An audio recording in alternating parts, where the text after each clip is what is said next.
Happy Halloween, homie. This is gonna be your best birthday ever. Thanks, bro. What do you mean by that? Oh, don't worry. Just know it's gonna be killer. I'll explain when I get there. Wait, are you headed here now? I guess I forgot to let you know. Surprise!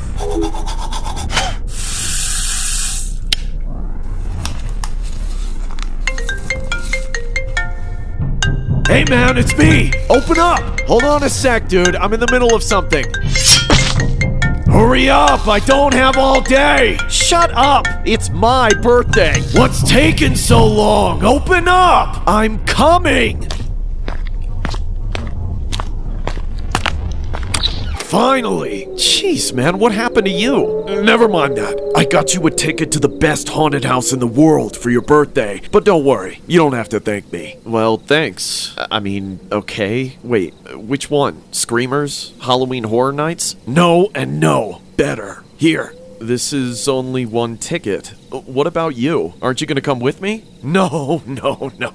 It's a solo adventure. I'm confused. Have you already done it? Yeah. Don't worry, man, I promise. It's a crazy experience. You're gonna love it. You'll never feel more alive. Listen, I've never even heard of this McCaney Manor before. Besides, I already have plans for the day. Really? What plans? Carving pumpkins and giving out candy to trick-or-treaters like an old person? Lame. It's too late for that. The ticket was expensive, damn it. These people don't do refunds. I don't even know who these people are. That doesn't matter. If you don't go through with this, you better pay me back. No way, man. I didn't agree to any of this. If you don't give me my money back, then I'll take it from you. Okay, I'll do it. Just let go of me. You won't regret this. What even is this? Shh, it's supposed to be a surprise. Just sign this. What? This is ridiculous. What am I getting myself into? Just sign it! Okay, fine. This better not be some kind of joke. Sign here, and here, and here,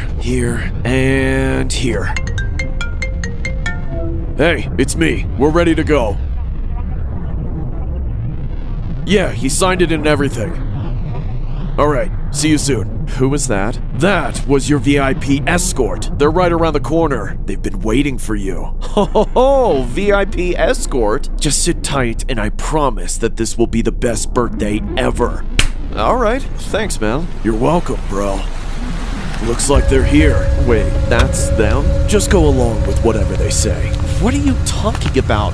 What's going on? Hey, stop! Stop it! What are you doing? You messed up this time! Bye! Have a great time! Hey, stop! You bastard! How could you do this to me? You guys, stop! I didn't agree to this! He tricked me! Take me back! Stop! Yeah, we heard it all before. Stop! What are you doing? I swear to God, you're making a mistake! Shut up and stop moving! The more you piss me off, the worse this is gonna get for you. Have you ever choked on your own blood before? What? No! You're about to. No, please! You can't! I don't want any of it! That's enough of that! I thought we told you to shut up! By the time we're done with you, you'll experience agony you never thought possible. You'll wish you were dead. You'll beg us to kill you, but we won't unless we feel like it. Looks like we got a fighter. Knock him out. Won't be needing this anymore, cause nobody'll hear you scream. Please, let me go. I didn't sign up for this. It was my friend. Please. Shh. If you want to get out of here, then you better sell your soul. You hear me? I'll do anything. You'll do anything? Yes. Would you impale yourself on a spike? What? Would you impale yourself on a spike? Yes, I would. Say it. I'll impale myself on a spike. Would you eat your own intestines after we cut you open and rip them out? Yes, I'll eat my own intestines. I don't believe him. Get the blood. You're nothing. You're less than nothing. You're the crap on the bottom of my boot. Why don't we get everyone you love tied up right in front of you so you can eat their intestines as you watch them bleed out and scream in agony? No, please. I'll do anything you want. I'll eat the crap off the bottom of your boot.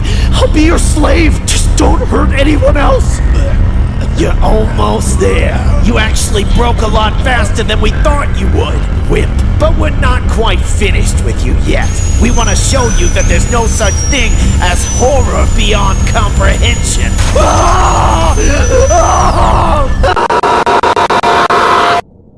This story was inspired by an American haunted house attraction called McCamey Manor, which is ran by a man named Russ McCamey. The house operates year-round, offering visitors a tour that can last up to 8 hours. The attraction is a survival horror-style haunted house which is known for its extreme forms of scaring its guests, including various forms of physical and psychological torture, including having bones broken, teeth removed without anesthesia, and being sedated with undisclosed substances. The scare tactics are so extreme to the point where guests are forced to sign a liability waiver to participate. Items on the waiver include the inability to leave the experience without the staff's permission. McCamey Manor has attracted significant controversy, criticism, and media scrutiny around the world, but despite this, they're still running and open for guests in Nashville, Tennessee, and Huntsville, Alabama.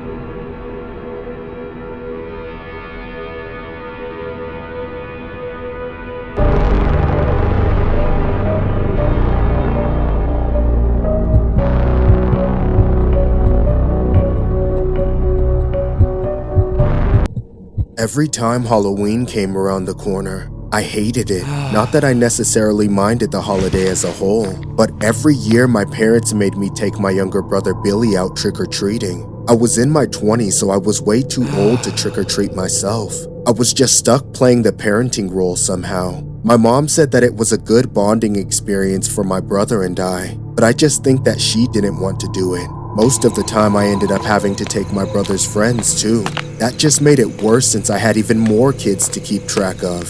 This year it would be just me and my brother though. We had just recently moved and didn't really know anyone in our neighborhood. The whole area was new to us, and we'd only just started to become more familiar with it. Honestly, I was a little worried about getting lost while we were out.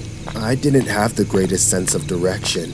When night finally came, my brother dressed as Batman. It was actually a pretty good costume. At least it didn't make me feel that embarrassed walking around with him. We started pretty early because my brother didn't want all of the good candy to be taken. I walked him around the neighborhood for a good while. I noticed that all of the houses seemed to be a little older here. After about an hour, I was ready to be done with it, but my brother insisted that we had to continue until his bag was full to the brim. Of course, once he filled that bag, I had to carry it around while he brought out a fresh bag to fill up. It was pretty exhausting walking around with him. He didn't seem tired at all though. He just wanted to get as much candy as he possibly could. I guess I couldn't really blame him. I just wished that we could finish soon. We must have been trick-or-treating for 3 straight hours when we came across a creepy-looking house near the end of a street. There was a sign out front that said something like, "Come in for a bite." I just thought it was some lame Halloween haunted house gig, so I stupidly let my brother go inside alone while I waited out front. I wasn't in the mood to have some random teenager try to scare me. Then, a few minutes later, I heard something shocking. A blood-curdling scream rang out from inside the house. It sounded like my brother. I immediately dropped the bag of candy and ran inside. It was dark as hell. I pulled out my phone and turned on the flashlight to look around. The place was so creepy. It looked like an abandoned house. I screamed for my brother. Billy, where are you? There was no response. Everything was dead silent. It was like a tomb. I slowly walked deeper into the house, scared out of my mind. I had no idea where my brother could have gone. I just hoped that I wasn't too late. Then suddenly, as I rounded the corner, I came upon a large man dressed as Mario standing motionless in the hallway, just staring at me. I was scared shitless. I felt frozen to the floor, but I knew that I had to find my brother, so I forced myself to speak. I demanded to know where my brother was. Where is he? What have you done with him? I tried to sound tough, but no matter how hard I tried, I couldn't help but sound scared as hell. My voice quivered when I spoke. The Mario just stood there, still staring at me, and not saying a word. I had my phone pointed at him since I was using the flashlight, so I took a picture of the man and again demanded to know where my brother was. He still didn't say a word. Then, out of nowhere, the Mario charged at me. He started screaming and laughing while he grabbed my throat and tried to strangle me. He sounded like a lunatic. I managed to break free from him and sprinted like hell out of the house. There, I miraculously saw my brother standing out front. I shouted at him, "Run!" We both abandoned the candy and ran as fast as we could all the way back to our house. When we got there, we raced inside and locked the door. We both stood there for a moment, out of breath and terrified. I checked out the window to see if the Mario man had followed us home. There was no one there. We told our parents everything. At first, they thought we were just joking around, but after seeing the fear on our faces, they started to believe us. They asked us which house it was so that they could call the police, but I stupidly hadn't written down the address or taken a picture of the house. I had no idea where it was, since it was a new neighborhood. The next day, something else disturbing happened. I opened the front door to go check the mail, and found my brother's 2 bags of candy sitting on the doorstep. I thought that I had to be mistaken. Some kid had probably just left their candy there last night. But when I looked closer, I was sure they were the same bags. I couldn't believe it. I looked around to see if anyone was watching me, but the street was deserted. My parents decided that we had to file a police report. My brother and I did the best that we could in describing the house, and said that it had a "come in for a bite" sign out front. The police looked into it, but they never found anything.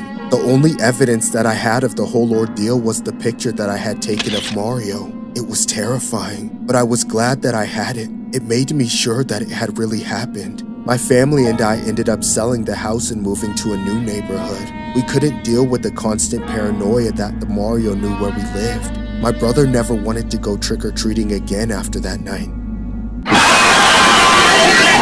This video was inspired by a story submitted by a subscriber. The subscriber alleges that the events took place on Halloween of 2016, when he took his little brother out for trick-or-treating. The subscriber claims that he was actually able to take a photograph of the abductor dressed as Mario despite the danger he was in, and has attached it to the email. Here's what it looked like.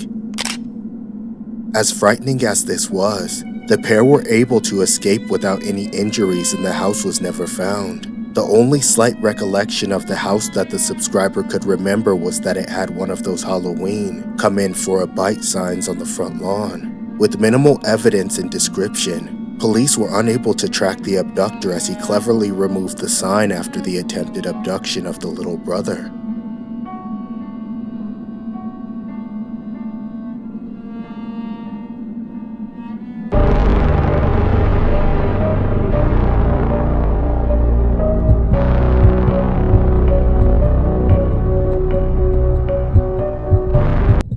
Halloween is getting closer and closer, but instead of being excited about it like I used to be, this year, I can't stop thinking about what happened last Halloween.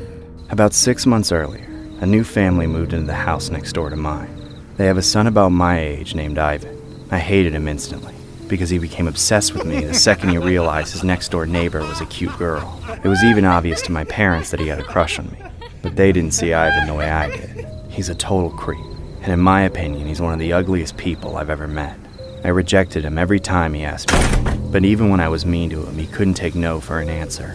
He liked to leave for school at the same time I did so he could follow me to class. And I knew he was watching me from his house too, because I couldn't even step outside to throw away the trash for my parents without him running up to give me weird compliments. No matter what I said to him, he refused to take the hint that I obviously didn't want him around.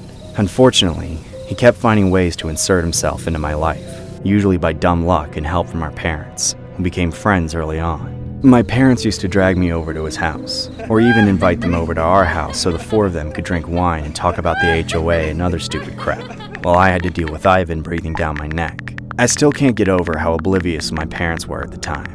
They even kept suggesting that I hang out with him in his room if I didn't want to be around the adults. Ivan's parents and my parents just kept talking and becoming closer friends, which meant they expected Ivan and I to become friends too.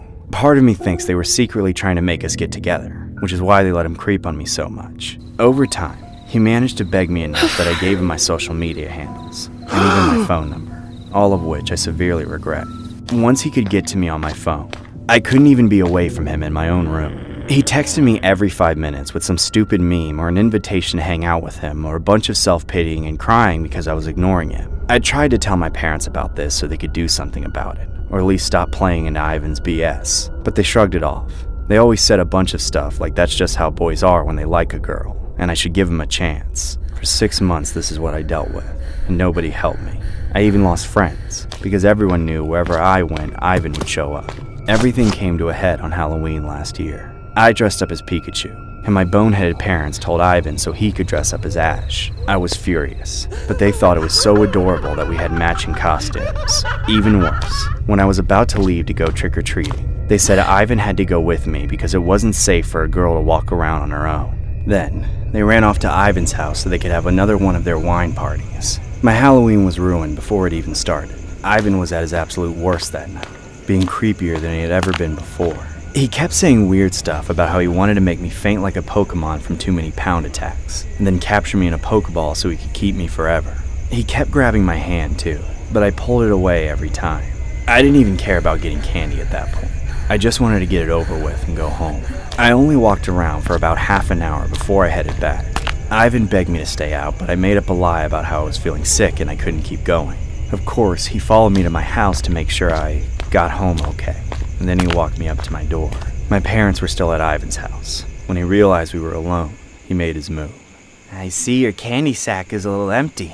If I give you all of my candy, would you let me get in bed with you? No! Why can't you just leave me alone? Stop holding out on me! I'm tired of waiting!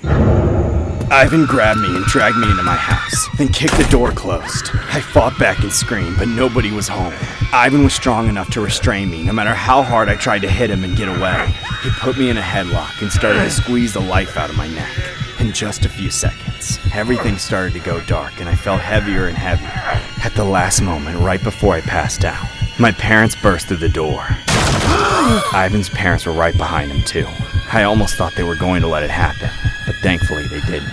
My parents were in shock as Ivan's dad started to beat him right there in my house. After my mom came to me and saw what happened, she had my dad call the police. All of a sudden, Ivan's parents begged them not to get the police involved, claiming they could discipline their son without help from anyone else. But my parents didn't listen. Thank God for that. Ivan got arrested and ended up spending a few weeks in juvie. Then after that, he never touched me. He still watches me, however, and it still scares me. I have to wonder how deep his hatred is. I already know what he's capable of, but I don't know what's stopping him. My parents' friendship with Ivan's parents is also non-existent, which I'm glad is the case. They give us dirty looks when they see us and yell nasty things at us every chance they get. They're pretty deluded for being mad at a girl and her parents for calling the cops on their son after he attacked her in her own home. But at least there's no mystery about how he turned out the way he did. This story was submitted by a viewer who claims this happened to her last Halloween. The viewer has mentioned that ever since her family called the cops on the neighbor's son, that family has since been doing subtle things to piss her family off as a tactic to get back at them, like leaving trash on their lawn, playing loud music during the day, and even giving them the cold shoulder when they would encounter each other. The viewer also claims she constantly fears for hers and her family's safety, as she doesn't know what her neighbors will do next, and feels like if they call the cops on them again, something worse will happen.